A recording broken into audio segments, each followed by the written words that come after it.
जी आज खास करीने दक्षिण गुजरात और महाराष्ट्र अंदर मुंबई और पुणे में जे भारे वरसाद पड़्यो ने मुंबई और पुणेना रस्ता और रेल पूरी रीते जे ट्रावेल है ए खोड़वाई गयुं हतुं અને એના કારણે હજારો યાત્રીઓ વલસાડ અને વાપીમાં ફસાયા હતા। ત્યારે આ વાતની જાણકારી જેવી અમને થઈ, અમે તંત્ર સાથે સંકલન કરીને બસની સુવિધા પૂરી પાડી, જેના થકી બસના થકી આપણા જેટલા પણ યાત્રીઓ વાપી અને વલસાડ ફસાયા હતા એમને મુંબઈ તરફ એમને સપોર્ટ કરવામાં આવ્યા।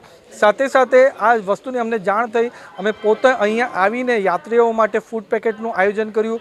અમારી આરએસએસ જે સેવાભાવી સંગઠન છે એમના દ્વારા પણ ખીચડી અને બીજી વ્યવસ્થા કરવામાં આવી। अमरा जिल्लाना प्रमुख हेमंतभाई कंसारा साथे साथे जिला पंचायतना प्रमुख हेतलबेन ने अमारी पूरी टीम अहींया खड़ेपग हाजर है। वापी में पण खड़ेपग हाजर है। प्रवासीओने जे पण सुविधा आपवी पड़े आ समय पर ए बधी सुविधा अमे आपशुं।